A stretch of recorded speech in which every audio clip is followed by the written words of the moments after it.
September month നമ്മൾ ഏറ്റവും കൂടുതൽ വെയിറ്റ് ചെയ്ത ദിവസമായിരുന്നു ഇന്നലെ FOMC മീറ്റിംഗ് ആയിരുന്നു. ഫോർകാസ്റ്റ് ചെയ്ത പോലെ തന്നെ ഇൻട്രസ്റ്റ് റേറ്റിൽ ചെറിയൊരു വ്യത്യാസം വന്നിട്ടുണ്ട്. അതിന്റെ ഫലമായിട്ട് മാർക്കറ്റിലും അത്യാവശ്യം ഒരു മൂവ്മെന്റ് ഉണ്ടായിരുന്നു. നമ്മുടെ കമ്മ്യൂണിറ്റി നോക്കുകയാണെന്നുണ്ടെങ്കിൽ സ്റ്റുഡൻസ് അത്യാവശ്യം പ്രോഫിറ്റ് ജനറേറ്റ് ചെയ്തിട്ടുണ്ട്. നമുക്കും ഒരു $180 പ്രോഫിറ്റ് മേക്ക് ചെയ്യാൻ പറ്റിയിട്ടുണ്ട്. ആ പ്രോഫിറ്റ് മേക്ക് ചെയ്ത രണ്ട് എൻട്രീസ് ആണ് നമ്മളിന്ന് നോക്കുന്നത്.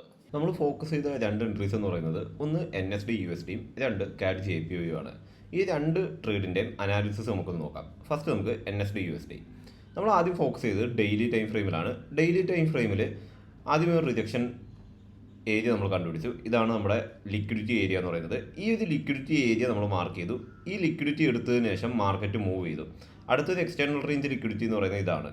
ഓക്കെ, അപ്പം ഇവിടെ നിന്ന് മാർക്കറ്റ് ഈ ഒരു ഏരിയ വരെ പോകും എന്നുള്ളതായിരുന്നു നമ്മുടെ വ്യൂ. അപ്പോൾ അതിനെ ബേസ് ചെയ്തുകൊണ്ട് നമ്മൾ മാർക്കറ്റിൽ നിന്ന് കിട്ടിയ റിജക്ഷനെ ബേസ് ചെയ്തുകൊണ്ടാണ് നമ്മൾ ബൈ എൻട്രി ഫോക്കസ് ചെയ്തത്. ഓക്കെ, അപ്പം റിജക്ഷൻ കംപ്ലീറ്റ് ആയതിനു ശേഷം നമ്മൾ എന്ത് ചെയ്തു, ചെറിയൊരു ടൈം ഫ്രെയിമിലോട്ട് 4 hourലോട്ട് സ്വിച്ച് ചെയ്തു. 4 hourൽ മാർക്കറ്റിൻ്റെ സ്ട്രക്ചർ ഷിഫ്റ്റ് ആവുന്നത് നമുക്ക് കാണാൻ സാധിക്കും. ഇവിടെ നമുക്കൊരു MSSും ക്രിയേറ്റ് ചെയ്തിട്ടുണ്ട്. അതോടൊപ്പം തന്നെ അതിനുശേഷം ഒരു BMS ക്രിയേറ്റ് ചെയ്തു. ഈ BMS ക്രിയേറ്റ് ചെയ്ത ഏരിയയിൽ ഫോം ചെയ്ത FEG, ഈ മാർക്ക് ചെയ്തിട്ടുള്ള FEGയിലാണ് നമ്മൾ എൻട്രി ഫോക്കസ് ചെയ്തത്. എൻട്രി എടുത്തത് ന്യൂസിന് മുന്നേ ആണ്.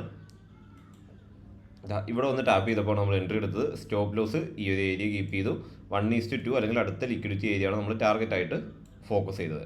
ഓക്കെ, കൃത്യമായിട്ട് ന്യൂസ് സ്റ്റാർട്ട് ചെയ്യുന്നതിൻ്റെ ടൈമിൽ തന്നെ നമ്മൾ എന്ത് ചെയ്തു, അതിനുശേഷം മാർക്കറ്റ് എൻട്രി എടുത്തതിന് ശേഷം ഒന്ന് കൺസോൾട്ടേറ്റ് ചെയ്ത് മൂവ് ചെയ്തെങ്കിലും ആ ഒരു ടൈമിൽ തന്നെ നമ്മുടെ ടാർഗറ്റ് ഹിറ്റ് ആവുകയാണ് ചെയ്തത്.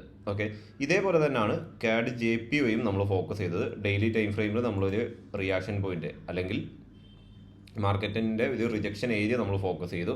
റിജക്ഷൻ ഏരിയ മാർക്കറ്റ് ഇവിടെ നിന്ന് മാർക്കറ്റ് റിയാക്ട് ചെയ്ത് തുടങ്ങി. ഇവിടെ നിന്ന് ലോബിയിൽ നിന്ന് മാർക്കറ്റ് റിയാക്ട് ചെയ്ത് തുടങ്ങി. ആ സമയത്ത് നമ്മൾ ചെറിയ ടൈം ഫ്രെയിം ആയിട്ടുള്ള 4 hourലോട്ട് സ്വിച്ച് ചെയ്തു.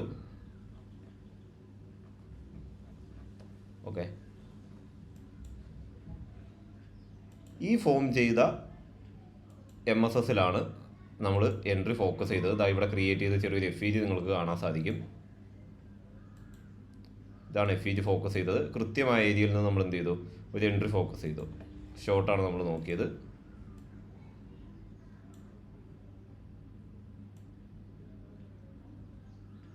ഓക്കെ, 1:2 ആണ് നമ്മൾ ടാർഗറ്റ് വെച്ചത്.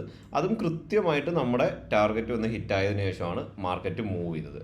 ഓക്കെ, ഇതേപോലാണ് നമ്മൾ ഓരോ എൻട്രീസ് അനലൈസ് ചെയ്യുന്നത്. നമ്മൾ മാത്രമല്ല, ഇതിൻ്റെയൊക്കെ വീക്കിലി അനാലിസിസ് നമ്മൾ ഷെയർ ചെയ്തിട്ടുണ്ടായിരുന്നു. നിങ്ങൾക്ക് കാണാൻ പറ്റും. ടാർഗറ്റ് ആയ എൻട്രി നമ്മൾ അനലൈസ് ചെയ്ത NSD USD നിങ്ങൾക്ക് കാണാൻ സാധിക്കും.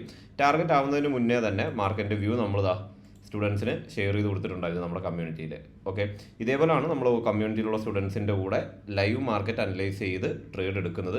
നിങ്ങൾക്കും ഇതേപോലെ ലൈവ് മാർക്കറ്റ് അനലൈസ് ചെയ്യാൻ താല്പര്യമുണ്ടെങ്കിൽ ചൂടെ കൊടുത്തിട്ടുള്ള നമ്പറിൽ എന്ത് ചെയ്യുക, കോൺടാക്ട് ചെയ്യുക, മെസ്സേജ് അയക്കുകയോ കോൾ ചെയ്യുകയോ ചെയ്യാം.